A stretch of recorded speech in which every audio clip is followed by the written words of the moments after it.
Hey guys, how you doing? Can you hear me back there? Yeah. Excellent. So my name's Ryan with Blue Sky Energy Solar Charge Controllers and Genasun. Primarily speaking though, we're going to talk about Blue Sky. I know it's a little early in the morning, and generally speaking, every time I come out here and I give these seminars, it seems like people come back year after year and like, well, last time I got about 50%, this time about 75% comprehension. It's just going to add up as time goes on. Kind of a informal setting here. If you guys have any questions, go ahead and raise your hand. I'm going to try to cover all the different topics here, from charge controllers to batteries to just about everything under the sun, and just general solar questions at all. So even if you don't have a Blue Sky controller, you have another brand name out there, it still kind of applies to you because solar is solar. How many people have solar on their rigs? Woo! How many people are in float mode by now? Right? I always make a joke, there's two types of people in the world. Those that wonder if they have enough solar, and those that brag about being in float mode by 11 a.m. Right?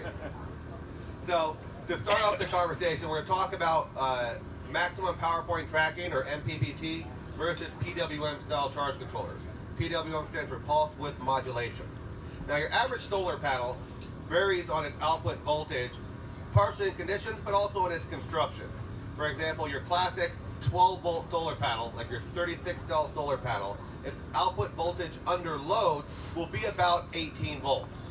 That goes all the way up to like your residential panels, those 72-cell panels, and they'll put out about 36 volts under load. Of course, panel temperature, sun angle, dirty panels, that can affect the voltage a little bit, but generally speaking, not a whole lot. Now, a maximum power point tracking controller basically runs your panel at its ideal voltage, and then it does a buck type energy conversion, meaning it's going to lower the voltage but increase the current. So for example, if you had 10 amps coming in at 18 volts, you'd have about 13 amps coming out at 12. So volts times amps equal watts. You do the math either way, you're getting all the power from your system. Now a PWM, or pulse width modulation type charge control, basically when your controller is in bulk mode, when it's providing constant current, when it's giving all it's got trying to raise the voltage, a PWM style charge controller basically just connects your solar panel directly to your battery. And when it does that, it's forcing your solar panel to output at your battery's voltage. So now instead of putting out a potential 18 volts, it's putting out 12 and a half. So you're losing anywhere between 20 to 30% of your power just on a standard 12 volt panel, 36 cell panel. Now if you had a 72 cell panel, one of those 24 volt panels, then you're putting out 36 volts, now you're knocking it down to 12, you're only getting a third of your power, right? You're just kneecapping yourself right there as far as your energy production. So really, MPPT charge controllers might be a little bit more than PWMs, but it's worth the investment. You're taking all that time to install it, to use your panel, and you want to be in float mode by 11 a.m., hopefully. And so that's pretty much how that works. Anybody have any question on PWM versus MPPT yet? Don't worry, I will confuse you before the day's over. Now the Blue Sky controllers are very programmable, right? Now a lot of controllers will tell you, oh, this is my flooded setting, oh, this is my AGM setting, oh, this is my lithium setting. Now, we found that even in the same battery types, there's a wide range of their manufacturer's preferred charge voltages. For example, your T105, they recommend a 14.8 volt absorption. Your Deca, 14.6. So it's all over the map. Even your sealed batteries, your Lifeline wants 14.3, your Full River wants 14.7. So it's just, instead of just going, that's what I want, we're going to let you program exactly what you want. And also we get the question, well, what about lithium batteries? Now we'll talk about charging lithium batteries and the multi-stage profile in a minute. But yes, the only thing difference between charging a lead acid battery and a lithium battery is how you want to charge it. And believe me, there's a lot of opinions out there on the best way to charge a lithium battery. I mean, it's all over the map. And it's continually learning because it's a new technology. Some people would say never fully charge them. Other people want a two-stage. So we'll talk about that in a little bit. Now, talking about multi-stage charging for a second. Initially, when your controller is given all it's got, we call it bulk mode, right? In essence, you're actually providing constant current, CC. You might hear some data sheets go CC, CV, and like your battery and your data sheets and stuff like that. Constant current is basically given 100% of its output, trying to raise the battery's voltage. Now the first set point used to be called constant, then it was called acceptance, now it's called absorption. So if you hear somebody refer to as acceptance mode or absorption mode, they're interchangeable terms. It kind of sounds like an AA meeting, right? So it's important to get to that absorption voltage. Now with a lithium battery, you really call it the charge voltage, right? They don't call it, or the balancing voltage. They don't really call it the absorption voltage. And if you look at a lot of battery data sheets, they call it the bulk voltage. So I don't want to have that be confused, because we refer to bulk as a mode. You're in bulk mode. You're trying to raise the battery's voltage. But if you look at like the Trojan's website, excuse me, they'll say, oh, it's the bulk voltage. So if you're looking at your data sheets, you're looking at how to charge your battery, you know, pretty much acceptance, absorption, or bulk voltage are all the same set point. Now it's important to get to that first set point, because battery 101. Now to put simply, when your battery discharges, a coral reef grows on those lead plates. And then when you charge the battery back up, that coral reef turns back into acid, called sulfation. That's normal and it's healthy. Soft sulfation specifically. You know, coral reef grows, coral reef goes back down. Now, you might hear from lead acid batteries that you never want to discharge it past a certain point. Well, you don't want that coral reef to get too big, because it's really much harder to turn back into acid. And then you'll probably hear, you know, you should keep your lead acid batteries charged all the time. Never want to leave them discharged. That's because the longer that coral reef lives on that lead plate, the more it gets hard, and the harder it is to turn back into acid. And so that's just healthy. And you can actually kind of see it. If you guys ever filled up your batteries with water and you look down in there, you can kind of see some white fuzzy stuff on your lead plates if your batteries are discharged. Also, if you guys do the hydrometer and you're checking the acid level in your battery, that's what you're doing. You're just looking at the ratio of water and acid within your battery to make sure that that coral reef is no longer in there, right? Because if everything turned back into acid, then your battery's charged. Any questions on the coral reef analogy? Great. Also talking about like equalizing batteries. Equalizing a battery is where you bring it to a deliberately higher voltage. Again, that preferred voltage could vary depending on what battery you have. It could be anywhere between 15.5 volts, or a Trojan T105 recommends an astounding 16.2. Woo! Now, as you charge your battery, or you equalize your battery, you guys might notice it gurgles a little bit, right? Especially with the flooded batteries. And that's actually, not only is that a reflection of the higher voltage, but it actually stirs the acid and the water within the battery itself. The acid is actually heavier than the water, and so it can layer inside your battery, and then you get what's called stratification of your plates. The coral reef pretty much just grows on the bottom versus, you know, the whole lead plate, and you don't have as much surface area. So, stages of charging. Your controller wakes up in the morning, woohoo, and it goes up to the absorption voltage. Now, you want that absorption voltage to match your battery manufacturer's recommendation. We talked about that a little bit, where a Lifeline 14.3, Trojan T105 14.8, and it's all over the map. I know most of the batteries offhand. When people call me and say, how do I program it, I can normally rattle them off, but of course you can always contact your battery manufacturer. Now, at some point, your battery's resting voltage is about 12.5, and so at some point, keeping your battery at that higher absorption voltage becomes redundant, right? Because you're not at 12.8, you're at 14 something. That's always going to take some amount of power. So there's two different ways you can make this transition from the higher absorption voltage down to the lower float voltage. Now, a standalone charge controller, meaning just like I have a controller, it's in my wall, that's it. It's just basically going to base it on time. As an industry standard, 2 hours seems about right. Now, it could need 5 minutes because your batteries are fully charged. It could need 4 hours because your batteries have been discharged for a long time. It needs more time to finish off that last 20% of charge, turning that, the coral reef, the sulfation, back into acid. The other way to make that transition happen is to have a current shunt.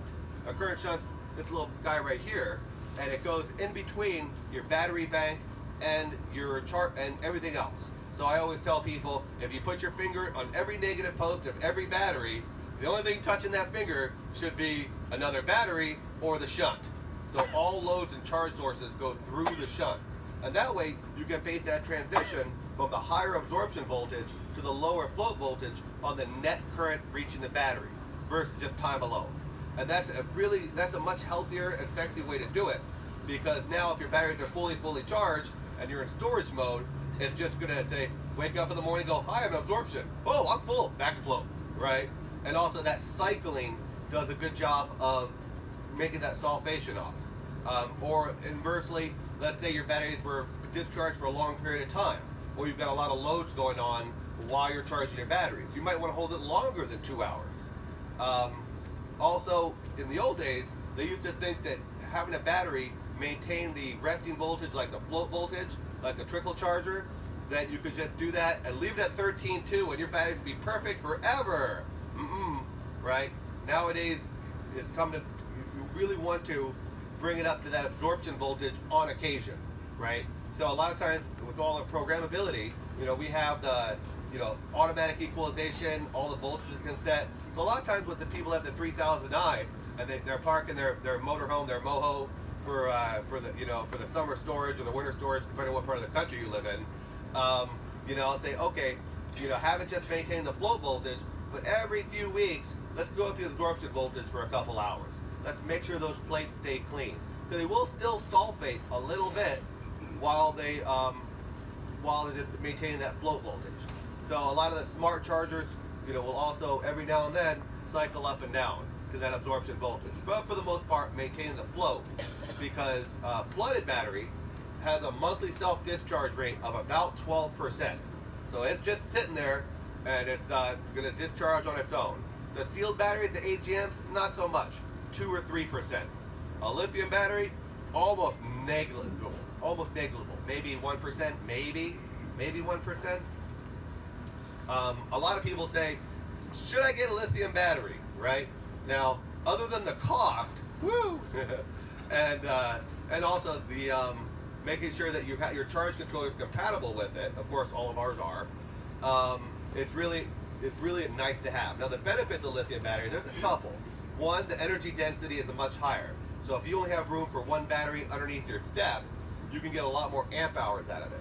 Also, when you talk about its capacity, a lead acid battery, you really don't want to discharge below 60%, right? So you want to always never get more than 60% depth of discharge. And so that you could equate that to say, and I'm sure you guys know, never bring your battery below 12 volts. I'm sure you guys heard that, right? Never bring a lead acid battery below 12 volts. So that means if you have a 100 amp hour battery, you really have about 60 amp hours to work with, right? Because you don't want to discharge it more than 60%. A lithium battery is more like 80 or 90%, before it just drops off the map. They call it the knee. It looks like a hockey stick. It looks like 2 hockey sticks. It goes like, scoop, really stable voltage, boom, right? Not a lot of warning. But when you have a lithium battery, you also really should have a battery monitor, which incorporates the current shunt. Because unlike a lead acid battery, where you're like, man, I'm at 12.2, my batteries are getting a little low. A lithium battery is going to go, I'm at 12.5, 12.5, 12.5, I'm off.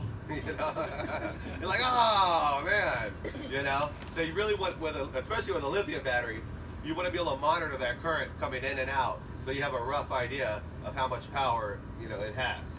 Also, lithium batteries, unlike lead acid batteries, don't care if they're fully charged. You can take a lithium. Actually, a lot of times, especially on storage, they like to be somewhat discharged on storage. So if you have a lithium battery and you're putting away your camper for the season, discharge it about 30%, 40%, and leave it there. You really don't want to leave a lithium battery fully charged for long periods of time. As when you're in storage mode. Of course, if you're using it and you're out here, you're cycling, yeah, charge it up, discharge it. As far as how to charge a lithium battery, everybody's got an opinion, okay? And a lot of people make some really good cases. So I don't want to dive too much into that, as far as, it's more like you do it how you want to do it, you know what I mean? Of course, I have my opinion.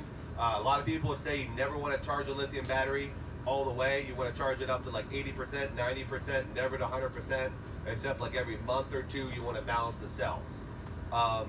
Balancing cells in a lithium battery basically means you hold it at the charge voltage, or would equate to the absorption voltage, for a period of time. Now, Battleborn will say 1 hour per battery. Personally, I think that's a little excessive. I have other companies that say about 12, 15 minutes, anywhere between 14.2 to 14.4 would be ideal. Any questions so far? Everybody's waking up? Okay. Talk a little bit about temperature compensation. Lead acid batteries like to be charged at higher voltages or lower voltages, depending on how hot or cold they are, right? Now, everybody spends a lot of money on your batteries, spend a lot of money on solar, and everything like that. So I really do recommend for, less than 30 bucks, you put a temperature sensor on your battery connected to your charge controller. That way, when your batteries are cold, they'll automatically get charged at a higher voltage, and when they're hot, automatically at a lower voltage. And there's a good amount of temperature compensation. I got a call one time, and like, Ryan, my alarm's going off my rig, my batteries are over 15 volts. I'm like, how cold is it? Where are your batteries? Well, the battery's underneath, and it's, minus 5 degrees Celsius. I'm like, did the math? I'm like, yep, that's the right voltage. That's what it should be. We do have settings on our controllers. So in his situation, we just set the max, charge voltage to 14.9. So we just put a ceiling on it. So it's still the temperature compensation. His batteries weren't being treated perfectly given his environment, but it's still it's going real well. Any questions? I heard he got warmed up yesterday from a solar talk. Really did a pretty good job.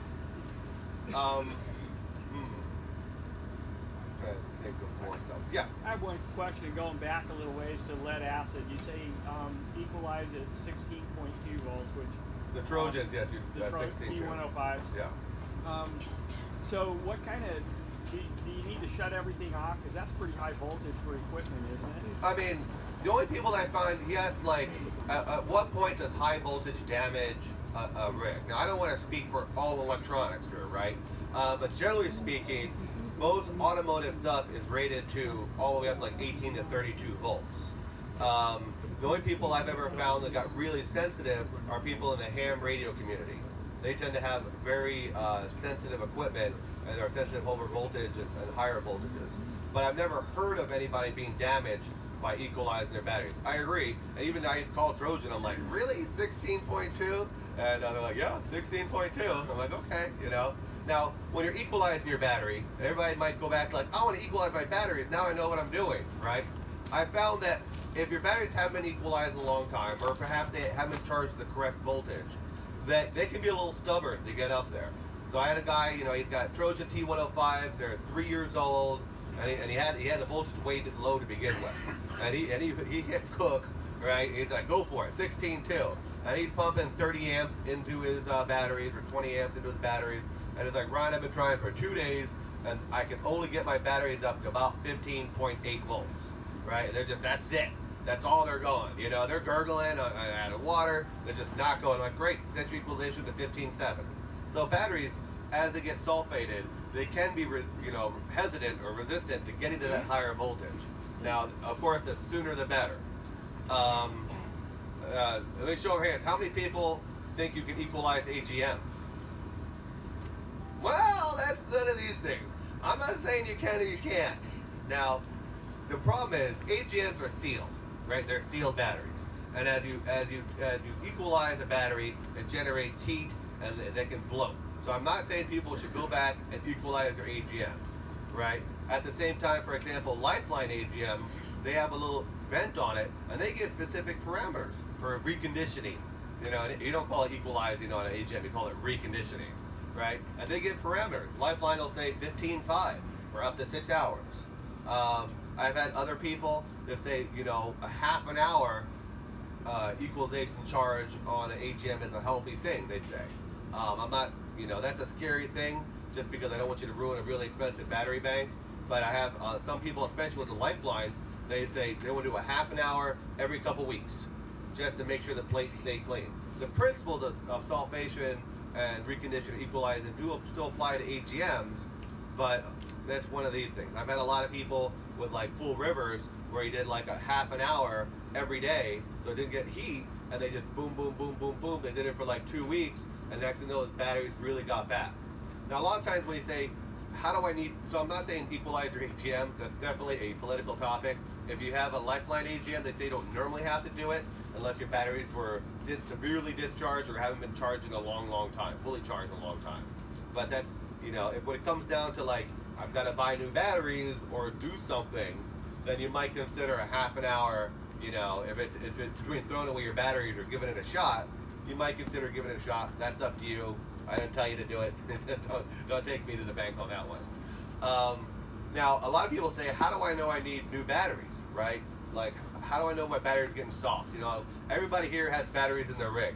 How many people have, by the way, just out of curiosity, how many people have forgotten to fill up their water and ruined the battery that way?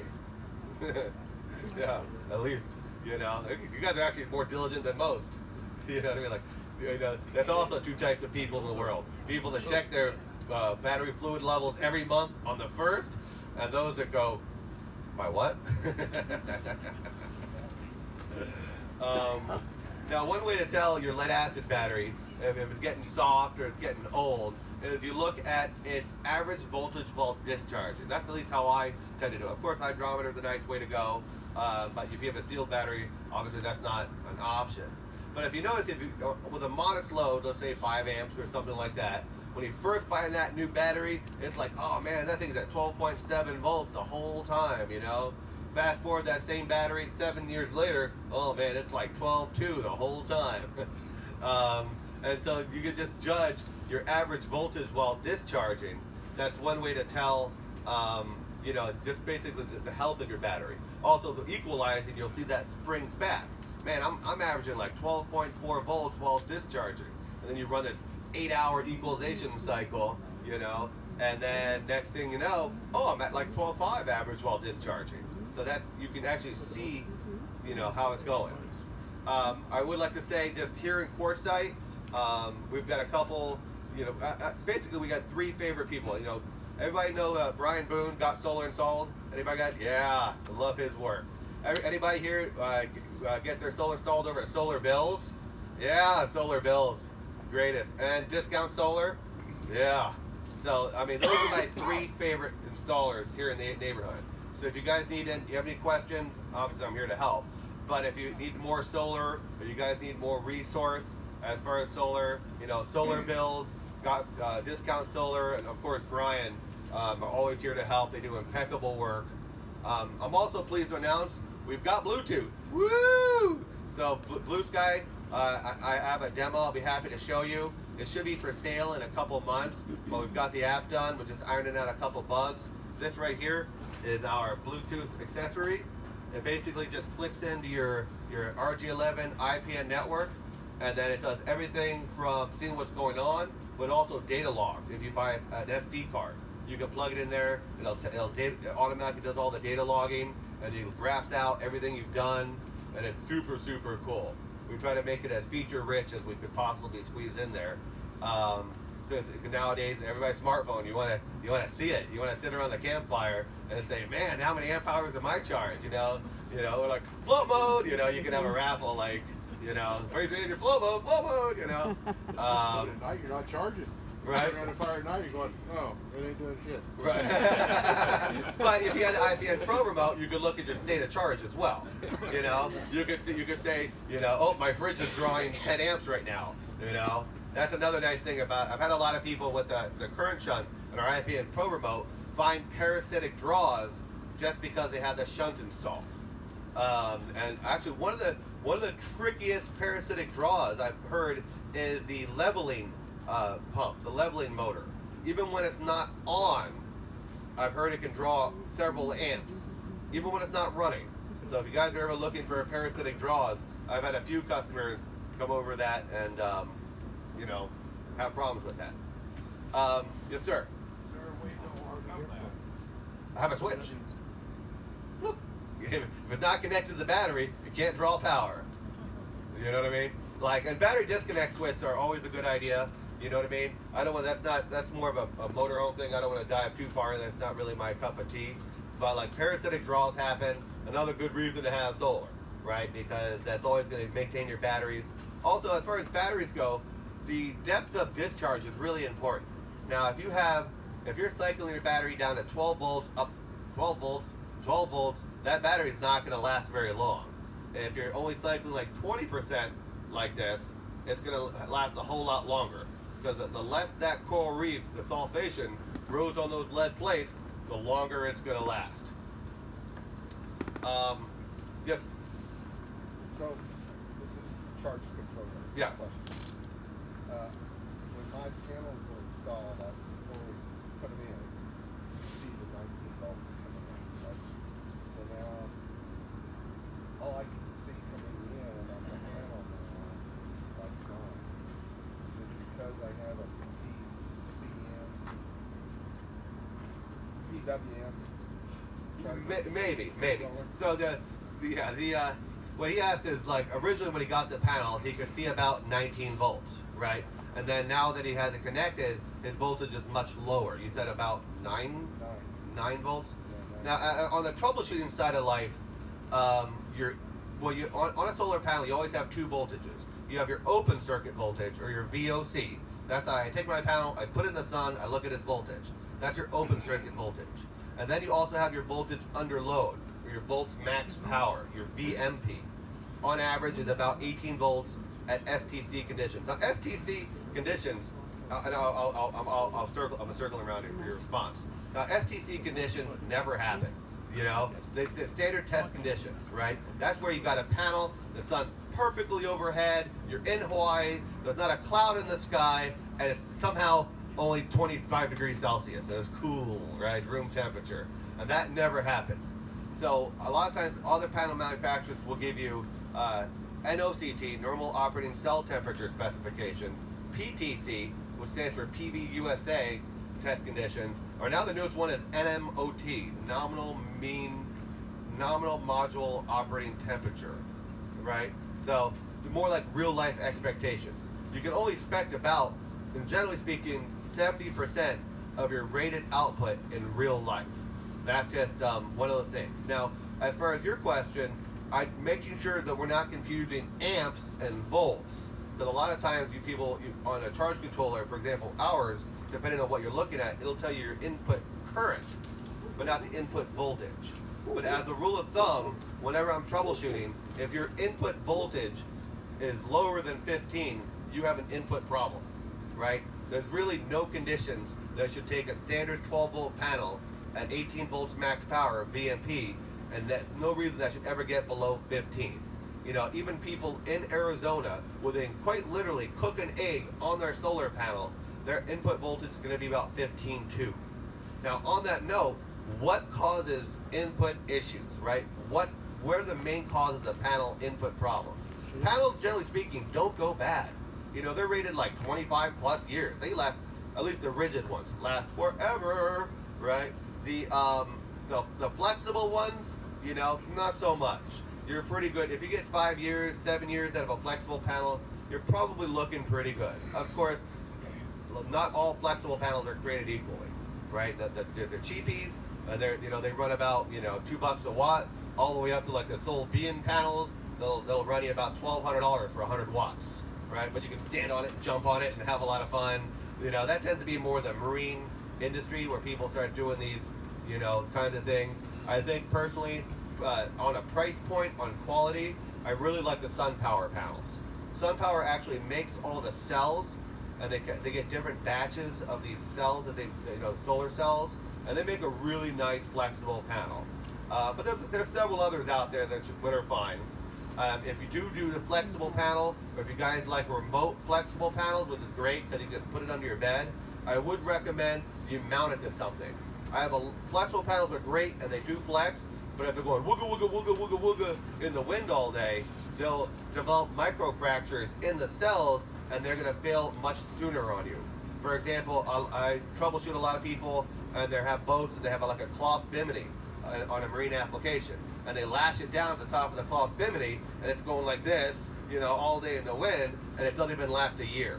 I'm like, same guy mounted a piece of, it doesn't have to be metal, it doesn't have to be wood. You could even use like the fiberplasty, the advertising medium for like poster boards. Yeah. Coroplast. Yeah.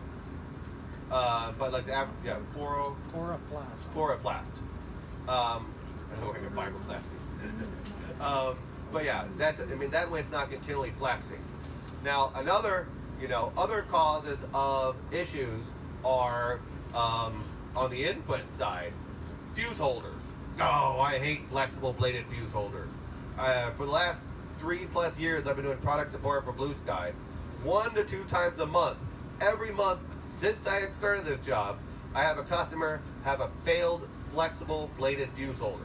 We're talking wiggly wire, one of those plastic boxes, wiggly wire, right, with the automotive fuse in it. Those fail all the time, and fail in a way that's really hard to figure out, because it's not like it's blown, right, but all of a sudden you get this like 2-volt drop or 3-volt drop on this flexible bladed fuse.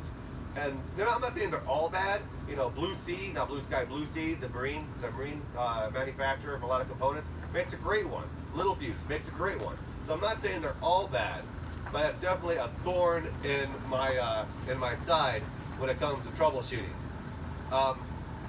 And then the most common cause of failure, 95%. That's a big number. 95% of residential panel failures, because they don't really do like studies on motorhomes and mohos because everything's unique, is mismatched MC4 connectors. Now, an MC4 connector, I can show you an example. Every solar panel you get has got those waterproof male-female click-in connectors, right? And you would think in an industry that they'd all be compatible with each other. Shoot, they seem to clip right in real good to each other. The problem is, nope, you know, it's up to each individual manufacturer to make their own tolerances to abide by. It's not like there's a third-party regulatory that says, oh, you qualify as an MC4 connector. And every solar panel you buy, just about, is going to come with MC4s already attached to the leads, but they don't give you a little baggie with the other ones, with the mating pair. And so that's another really common cause, at least once a month. Brian, my controller's broken, it's not charging.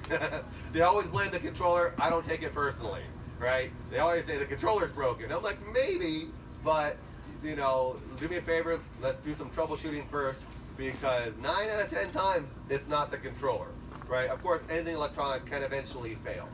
But yeah, mismatched MC4 connectors are really not that good. You know, if you're going to use MC4 connectors, buy some nice ones. Make sure the male and the females match up with each other. Like get Renogy's or whatever. Like, you know, whomever you want to buy, HQSD. There's a ton out there, but make sure the male and the females are from the same manufacturer, or else that will catch up with you later in life. May not be the first year, might be 5 years down the road, but it will most likely catch. I mean, 95% of panel failures, and that's a huge number. So I'm a big fan of junction boxes. I'm a big fan of solder and heat shrink. But some applications, especially where, you know, you've got these remote panels and you just want to plug it in, something like that, okay, that's fine. You know, there's a time and a place for MC4 connectors, and I'm not saying they're all bad, but just be aware of that. Another thing, one more trick, right? Now, when you charge your battery, you always want to size your wire appropriately, right? And we'll talk about series versus parallel, the great debate here in a second, right? But you want to size your wires appropriately. Now, on the troubleshooting side of life, one trick I often pass along to customers, and they didn't know that their multimeter could do it. If you take your multimeter and you test the same polarity wire, the same, both on red, but you test it at 2 different points, it'll tell you the voltage difference between them, the volt drop between those 2 points. So let's say, for example, you were trying to diagnose if you had a bad fuse holder. Like, why does my charger say 14 volts, my battery's at 12? I'm like, well, you have some resistance in there, right? First thing I'm looking at is the fuse holder. And in that situation, if you put one probe on one side of the fuse holder, the other probe on the other side of the fuse holder, both to positive, if it says 2, you know, Bob's your uncle. That's what that's where your resistance is. Now, you're always going to have a little bit of volt drop. As an industry, you want to keep it under 3%. That's just a rule of thumb. Of course, the less the merrier, right? But you want to keep your volt drop under 3%, and just as a rule of thumb. And then also, a lot of times when people guess the wires, they do this and that, I'm like, yeah, but remember, you're only going to get about 70% of your rated output from your panel, on average, especially if they're flat mounted, right? So you don't need to, when you're gauging your wire and how much output current you're going to have, of course, you're looking at your voltage, you know, your panel voltage, and you're looking at the distance, but I'm like, you can derate it 30%. you don't need to do STC conditions because they're never going to happen. The only people I've actually found that get STC output are people in Alaska. Go figure. Because they mount their panels vertically under their eaves, so between the low sun horizon and the snow deflection, and their panels being super cold, that's the only people that seem to actually get up there and get close to STC specs. Any questions? Good crowd. Okay, the great debate. Series versus parallel, right? Now, when you combine an array, right? When I mean array, combine multiple panels together. Just like a battery, you know, if you string it together, you'll double the voltage, current stays the same. If you connect all your positives together, all your negatives together, you're going to double the current, voltage remains the same, right? Now, when you combine them in parallel, basically the lowest voltage will dominate. Kind of like when you connect two batteries. If you got one full battery and one dead battery, right, and you connect them together, it's going to pretty much reflect your lower battery voltage, because the voltage kind of being pressure is going to dump into the other one. And that's kind of true with solar panels as well. So if you've got two panels, they both have a potential output voltage of VM or VMP of 18 volts at that moment, and or one's got 17, one's got 18. You connect them together, the 18 is going to try to feed into the 17 a little bit. So you can combine different wattage panels together. You just want to try to keep their output voltage under load within about 5 volts of each other. So you can take a 200 watt panel, 18 volt VMP, and a 100 watt panel, 17.5 volt VMP, put them together, they're going to work just fine in parallel. Also, when you do combine different panels together, you want to keep in mind that you want the same basic construction. You got monocrystalline and you got polycrystalline. I'll touch on that in 1 second. But they both, monocrystalline or polycrystalline, track a little differently with the temperature. Now, when you put panels in series, the lowest current dominates. So, for example, if you've got, and the current as listed on your panel is the IMP, amps max power. So let's say you had one panel with 5 amps IMP and another panel with 7 amps IMP. When you connect them in series, you're down to 5. It's definitely going to bottleneck it. So you can't mix up different panels in series of different current. Now, which is better? Now, there's arguments both ways, right? Now, the thing is, if I take that panel, I can do an experiment. If it was here in the sun, I could show you. But if I look at that panel's output voltage, my little 12 volt panel back there, which is powering this stuff, and I put my hand over it, I cover a cell, its output voltage under load go from 18, about 16.5, maybe 17, it's going to drop a little bit. But if you look at that panel's energy production, it's putting out 5 amps, you put your hand over it, it's down to 2.5, 50% reduction, right? And so when it comes down to an array, now, and so partial shading, when it comes down to an array and partial shading, you know, parallel always wins. I mean, it's always going to win. No doubt about that. Now, when you're, because if you have those two panels in series, right, and they both have 5 amps potential, and you put your hand over one and knocks it down to 2.5, you knocked your buddy down to 2.5 as well. Now, there are some caveats on that. Some panels have bypass diodes. So if you put your hand over it, it's not gonna drag down its buddy, but that panel itself is still gonna be sucked down, so, or taken out of the loop as the power flows around it. And so I'm not saying which is better. Now the counter argument is people say, well, in order to charge, your input voltage has to be higher than your battery voltage, right? Now different controllers have different margins. Ours, any higher, right? Any higher. If your battery is at 14 and the input voltage is 14.1, we're still charging, right? But when you're looking at the energy production, I put my hand over the one. I'd rather lose 7% versus 50% of my array's production. I mean, that's just how it wins. Now the counter argument is, okay, well when it's cloudy out, right, and it's raining a little bit. If I take my two panels in series, then they're going to have a higher voltage, so I'll still be charging when conditions aren't ideal, right? When they aren't optimal. Now the truth is, right, that is true, right? Point to that guy. He gets some brownie points. But at the same time, you'll notice if you ever look at your input voltage on your panels, or the output voltage of your panels, input voltage to your controller, even when the sun's just on that, I mean, you're getting a terrible angle, sun's really bad, it's about to set, your panels still have higher the battery voltage, right? The other, positive thing I was saying about putting your panels in series would be wire gauge, to keep your, like talked about, keep your voltage drop under 3%, right? True, you do need bigger wires to keep that voltage drop, but a lot of that's depending on your distance too. Like your average solar panel wire, double jacketed stuff, so that it, is resistant to UV rays. It tends to, 20 feet, 15 feet maybe from your controller. So really, 10 gauge, 8 gauge tends to be fine. It just depends on how many watts of solar you have on it. And it's just an efficiency thing. So, if you have an array, like when you guys have these arrays where like the foldable ones sitting way out where, you know what I mean? You're about 30 feet away from your rig by the time you get to the controller. Yeah, series might be a little bit better for that. It just depends on your particular application on the series versus parallel. Any questions? I would like to mention that all of our controllers can be integrated in a master-slave relationship, so you can have multiple controllers with independent inputs. Let me right back to that real quick as far as series versus parallel. It really depends on like how you're camping. If you're camping out here in the desert all day and you've got a flat roof, you could probably get away with series if you wanted to. But if national parks, one tree hanging over, or you've got an air conditioner popping out and you don't want it to cast a shadow on one corner of your solar panel, parallel is going to win, generally speaking. So most of our controllers try to gravitate around parallel connections versus series, just because we want to win that way. Because we know partial shading is a fact of life.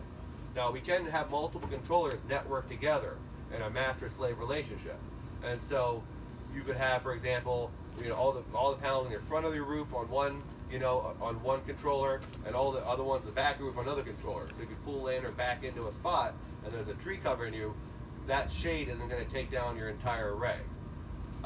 Also, it's pretty popular and common to have a slave set up for your remote panels, right? So you have these two controllers together. Now they're going to optimize their independent arrays,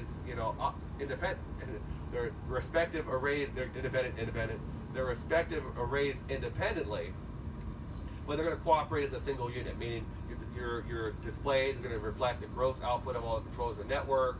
And if you have a current shunt installed or whatever, they're going to go through the different charge cycles based on the net current. You only need one battery temperature sensor. But I have a lot of people that have remote panels. What they'll do, they'll install a slave controller, and they'll have it permanently installed, and they just have like an Anderson plug or an SAE plug and their pump out port or something like that. So when they get somewhere, they just fold out their panel, plug it in, and the whole charge controller still operates as a single unit. And even though this is being optimized independent of this one. Any questions? How do those communicate through like a Ethernet cable? No, on each of the charge. You asked how the IP network, how they're coordinated. On each charge controller, there's a little terminal block A and B. So you daisy chain A, B, B, B together. So you just take any twisted pair wire. A twisted pair wire is like a Cat5 wire, or you can buy just a pair, because if you just have a regular wire at any kind of distance, it can act like an antenna. They're EMI, RFI interference. So by having it twisted or heliocoiled around each other, it won't act like a radio, and everything's going to cooperate a lot better together. And that goes for the current shunt as well. So the current shunt operates because it's monitoring the known resistance between those 2 points. So 10 microvolts equates to a 10th amp of current. So we're talking 0.00001 volts equals a 10th of an amp. And so when you're monitoring such a fine voltage, you can't have any interference at all. Any questions? I'm trying to think. I don't think I'm missing anything here. Genasun. So, Blue Sky Energy, everybody's familiar with. By the way, Blue Sky Energy was founded back in 1998. We pretty much brought the maximum power point tracking to the market commercially. People were doing it like NASA and stuff like that. but it was originally called RV Power Products, then it transitioned to Blue Sky Energy because we didn't want to just do RVs, we're doing boats as well. Genasun charge controllers, they're no bells, no frills, no bells, no whistles, but probably the most efficient controller out there in the market. It tracks the MPPT at about 15 times a second, which is why it's so popular in the marine community. But as far as like this community concerned, the GB10, the Genasun GB10 is a really nice, not that expensive controller for your portable panels. Most flexible portable panel kits come with PWM style charge controllers. And so why do I want my 100-watt panel to be a 70-watt panel, right? Doesn't make any sense. You're just chopping your leg off from the input voltages. So a lot of people will use a slave on the Blue Sky, or you can, if you just want to replace your existing controller on your portable panel, that's a really good idea. Also, Genasun manufactures a boost type charge controller. What that does is it takes your panel output voltage and it increases it to charge a battery with a nominally higher voltage. So for example, you could take a 12-volt panel and charge up your golf cart with it. You can put a solar panel on your golf cart and it'll charge it up, multi-stage charge profile and all that. So that's really cool. I've got some people, they say, well, I used to plug in my golf cart, but not anymore. I just put a panel on the roof and it's always charged. So not as popular in the RV community, but definitely an option out there. Really popular with the golf carts and really popular to replace your existing PWM charge controller if you had like a portable kit. Electric bikes. I'm just looking at sign electric bikes. Where would you mount it on an electric bike? Well, you see the panel back here, right? The charge controller is only about this big, Right. and it's waterproof. It's IP68 waterproof, Oh, I see it. just like your iPhone. So you can dump it, you can put it in the water, it'll go down, I think it's like 10 meters for 30 minutes, right? As far as the waterproof rating from ETL and everything like that. I had a guy that does autonomous marine vehicles with it. And he's like, Ryan, we had one of our units go down to Davy Jones' locker. We brought it back up and fired up, and your controller works great. I was like, I wish I could say the same thing for the lithium batteries, but the controller works great. I'm like, that's the kind of product support I like to hear. Like, be like, hey, I just want to call up and say, great job. I'm like, awesome. No, I'm just looking at that bike. I guess you put an extra wheel and a solar panel on the back. Yeah, he's got an electric hub motor right here. So that's his motor. That's just that. The controller is probably stuffed.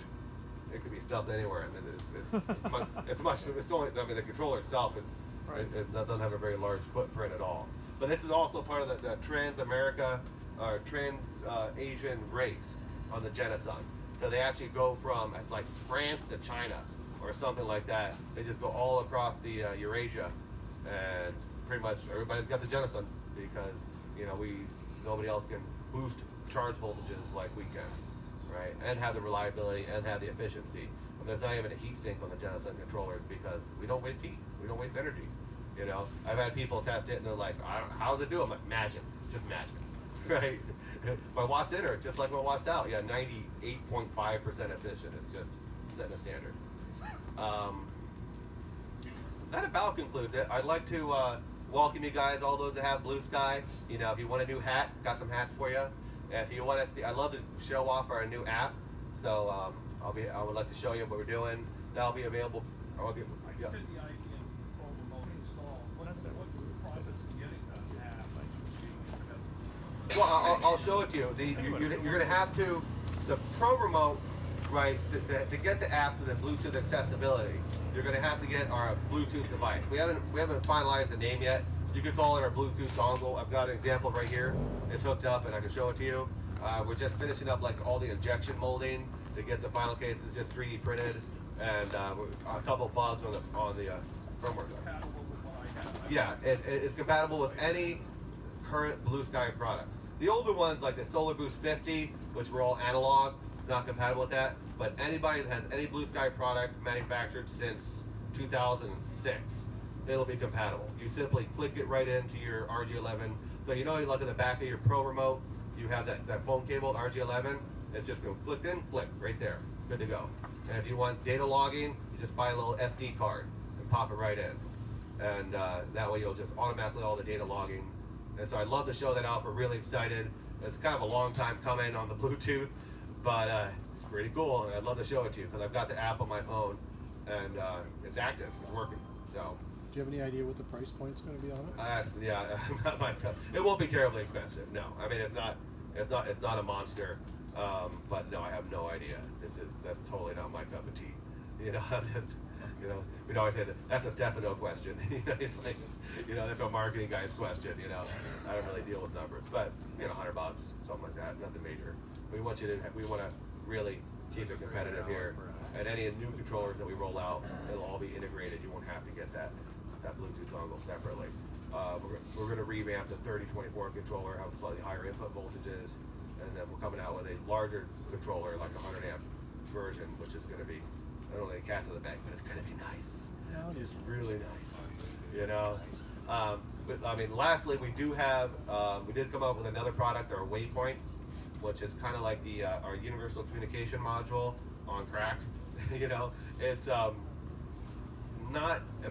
it's not that popular in the RV community just because it's pretty expensive, but it does everything from all your data monitoring and logging, hooks up to the cellular network, uploads everything to clouds, and can also connect in your CAN bus on your rig if you have and all that. It's pretty nice, and that's, I'd be happy to demo that as well, but a little pricey too. You know what I mean? I think that a lot, as far as this crowd is concerned, the RV community, the data logging of the Bluetooth device, Bluetooth accessory, it's going to pretty much do everything you need to do on that. You don't need to receive a text message to say, or an email that says, hey, your battery's a little low, that kind of stuff. Yes, sir. The GV10, I see it says lead. Does it handle lithium too, or no? Yeah, different. Yeah, all the Genasun controllers can handle anything, right? But it's all in the firmware. So depending on what model you get, yes. You know what I mean? So okay, so you have to order it accordingly. Order accordingly, correct. And you mentioned that was good for portable panels. Right. Would you suggest a shunt in that system, or? No, I wouldn't say. I mean, the shunts, no, because when you get if you're, he asked, would you recommend a shunt with a portable panel, right? Now, always, if you can incorporate a shunt into your system, it's always a nice, because you never want, once your batteries get to that higher absorption voltage, right, we want to have them stay there the ideal amount of time. Now, the way that works, the reason for that is, if you look at a battery's construction, you've got the lead plate, and then you've got the secret sauce on the lead plate, right? Everybody's got their own chemistry, their own paste that goes around this lead plate. Now, it's a kind of a 50-50 thing. Whenever your battery voltage is at that higher voltage, you're using up some of that secret sauce on that lead plate. So the higher voltages tend to degrade that coating. At the same time, you need to get to that higher voltage to keep the sulfation off that plate. Right. So ideally speaking, to answer your question, I'd say if you already have a charge controller, and for example, let's say it's a 3000i or a 3024, one of ours, right? And it has a shunt, you would be better off having a slave to that system, right? Because now because they're cooperating as a single unit, it's going to base that transition as they operate a single unit based on the readout of that shunt. Now, if you just have a portable ZAMP panel that has a PWM controller on it, and you want to upgrade to an MPPT controller, do I think it's necessary to have a shunt there? Not really, because when you're going to be using that, most likely you're going to be actively cycling your batteries. Right. You're going to be using the heck out of them. It's not like you're in storage mode and this panel's going to be sitting there holding your batteries at their max voltage all day, every day, unnecessarily because they're fully charged. You're probably not going to get to float mode until 3/4 through the day anyway, and so I don't think it's that much of a deal breaker. Yeah. You know what I mean? Yeah, that's true. And you can be disconnecting it when you build generator anyway. Right. You're not using both, right? Yeah. So I don't think it's much of a deal breaker to have it on on a portable panel setup. Any other questions? Everybody ready for some more coffee? Everybody's brain hurting yet? Well, excellent. Well, thank you guys very much. It's been a pleasure talking to you guys. I'll be here. I'll showing off the dongle and everything like that. So have a good morning.